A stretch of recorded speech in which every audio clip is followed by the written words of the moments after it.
النیل الازرق اور النیل الابیض، وہاں پر پہنچے ہیں، کہیں یہ یوں سمجھیے خرطوم کے آس پاس، تو میں اب چلتا جاؤں گا۔ فلما بلغا مجمع بینہما، جب یہ پہنچ گئے اس دونوں دریاؤں کے ملنے کی جگہ پر، نسیا حوتہما، یہ بتا دیا گیا تھا کہ ایک جو مچھلی ہے تل کر اس کو ساتھ لے لینا تاکہ تمہارے وہ غذا کا کام بھی دے گی، اور اسی کو نشانی بنانا تھا اللہ نے بتانے کے لیے کہ کس جگہ پر وہ اس شخص سے ملاقات ہوگی۔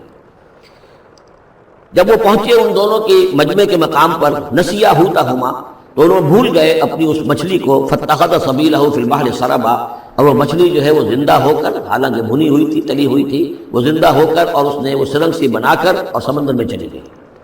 فلما جاوزا، اب یہ نقشہ جو ہے یہ ان کے جو ساتھی تھے یوشع ابن نون، انہوں نے دیکھا ہے اپنی نگاہ سے کہ یہ معاملہ ہوا ہے، لیکن یہ کہ اس کا تذکرہ کرنا حضرت موسیٰ علیہ السلام سے بھول گئے۔ فلما جاوزا، جب وہ وہاں سے آگے نکل گئے، قال لفتاہ آتنا غداءنا، انہوں نے اپنے اس نوجوان ساتھی سے کہا، خادم سے، کہ بھائی ہمارا وہ کھانا لے آؤ، ناشتہ لے آؤ، لقد لقینا من سفرنا ھذا نصبا، اب ہمیں اس سفر سے کوئی تکان طاری ہو گئی ہے، ایگزاسشن ہو رہی ہے۔ اور یہاں یہ نقطہ بیان کیا ہے مفسرین نے کہ چونکہ اس اصل مقام سے آگے نکل آئے تھے اس لیے اب تکان ہوئی ہے، ورنہ جو مقام تک پہنچنا تھا وہاں تک انہیں تکان کا کوئی احساس نہیں ہوا۔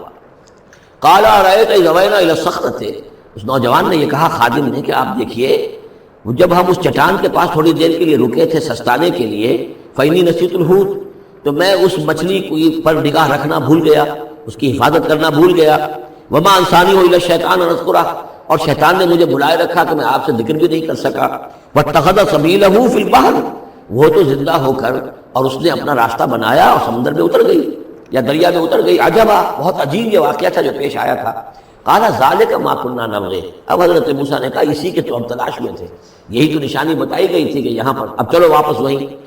فارتدا علی آثارہما قصصا، تو وہ اب لوٹے اپنے نقوش پا کو دیکھتے ہوئے، کیونکہ وہیں پہنچنا ہے اب جہاں پر کہ وہ مچھلی جو ہے وہ زندہ ہو کر اور دریا میں اتر گئی تھی۔ فوجد عبدا من عبادنا، اب جو وہاں پہنچے تو پایا ہمارے بندوں میں سے ایک خاص بندے کو، آتیناہ رحمتا من عندنا، ہم نے اسے رحمت عطا کی تھی خاص اپنے پاس سے، وعلمناہ من لدنا علما، اور اسے علم سکھایا تھا خاص اپنے پاس سے۔ یہ علم لدنی ایک اصطلاح ہے جو یہیں سے لفظ اخذ کیا گیا ہے۔ ایک علم وہ ہے جو ہم سیکھتے ہیں، جو بھی پڑھتے ہیں سیکھتے ہیں، تفسیر پڑھی ہے، عربی پڑھی ہے، نحو پڑھی ہے، فقہ پڑھی ہے، یہ علم حاصل ہو رہا ہے، یا جیوگرافی پڑھی ہے، تاریخ پڑھی ہے۔ ایک وہ علم ہے جو اللہ کسی کے دل میں ڈال دیتا ہے بغیر کسی مادی طور پر دنیاوی اعتبار سے کسی تحصیل علم کی مشقت سے گزرے ہوئے، اس کو علم لدنی کہتے ہیں۔ لدن کہتے ہیں نزدیک، لدن اللہ، لدنی، ہم نے اپنے پاس سے، اپنے خاص خزانہ فضل سے، خاص خزانہ فیض سے اسے علم عطا کیا تھا۔ ہم نے اسے رحمت بھی دی تھی، آتیناہ رحمتا من عندنا وعلمناہ من لدنا علما۔ قال له موسیٰ، ان سے کہا موسیٰ نے، هل اتبعک، اگر آپ اجازت دیں تو میں کچھ عرصہ آپ کے ساتھ رہوں، علی ان تعلمنی مما علمت رشدا، لیکن اس لیے اس شرط کے ساتھ کہ آپ مجھے بھی سکھائیں کچھ جو آپ کو علم دیا گیا ہے اور جو بڑی سعادت مجھے اللہ نے بتایا ہے کہ آپ کو اللہ نے بڑا عقل، بڑی سمجھ بوجھ اور بڑی حکمت عطا کی ہے۔ قال انک لن تستطیع معی صبرا، انہوں نے کہا کہ دیکھو تم میرے ساتھ رہ کر صبر نہیں کر سکو گے۔ وکیف تصبر علی ما لم تحط بہ خبرا، آپ کیسے صبر کرو گے اس چیز پر کہ جس کا کہ علم تمہارے پاس نہیں ہے، جس کا تم نے احاطہ نہیں کیا ہے، تمہیں تو بات بڑی غلط لگے گی، عجیب سی لگے گی۔ قال ستجدنی ان شاء اللہ صابرا، حضرت موسیٰ نے کہا کہ نہیں، انشاءاللہ آپ مجھے صابر پائیں گے، میں صبر کروں گا، ولا اعصی لک امرا، اور میں آپ کی کسی حکم کی خلاف ورزی نہیں کروں گا۔ اب دیکھیے یہاں انشاءاللہ صبر کے ساتھ تو آ گیا، ولا اعصی لک امرا، آپ کے حکم کی خلاف ورزی نہیں کروں گا، یہاں انشاءاللہ نہیں آیا ہے، اور اسی میں خلاف ورزی ہو گئی، یعنی یہ کہ انہوں نے جو حکم دیا تھا پھر اس کی وہ پابندی نہیں کر پائے۔ ولا تقولن لشیء انی فاعل ذلک غدا، اس کے ساتھ اس کو جوڑ دیجئے جو ہم پڑھا ہے اسی صورت میں، حضور سے کہا گیا تھا کبھی نہ یہ کہیے گا، یہاں بھی کہتے ہیں انشاءاللہ میں کوشش کروں گا، انشاءاللہ اللہ تعالیٰ کے فضل و کرم سے میں آپ کے حکم کی خلاف ورزی نہیں کروں گا۔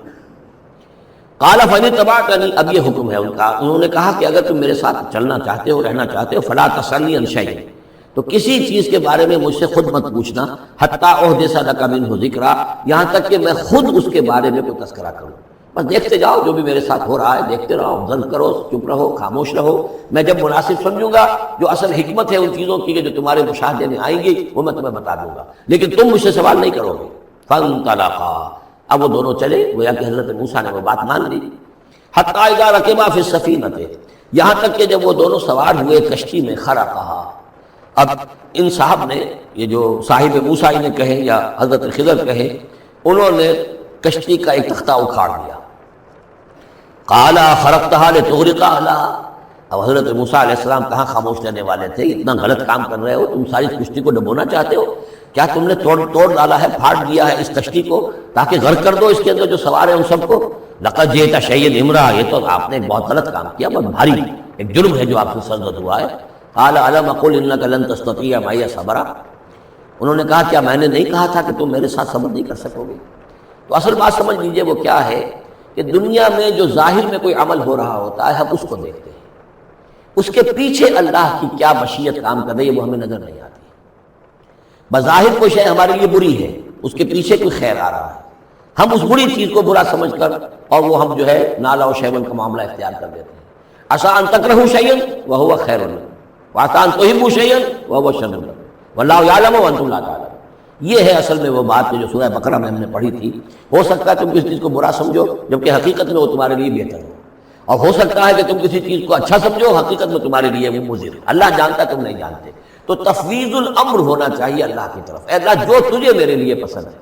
لیکن یہ جو بھی فرشتے کر رہے ہوتے ہیں، اور ظاہر بات ہے یہ بھی ہو سکتا ہے فرشتے ہوں یا اولیاء اللہ میں سے کسی کی روح ہے، تو جیسا کہ شاہ ولی اللہ کا قول میں نے آپ کو سنایا ہے کہ وہ بھی ملائکہ کے طبقہ اسفل میں شامل ہو جاتے ہیں اور وہی اللہ تعالیٰ کے احکام کی جو ہے تنفیذ کرتے ہیں. تو یہ شرعی احکام نہیں ہے، یہ تکوینی احکام ہے.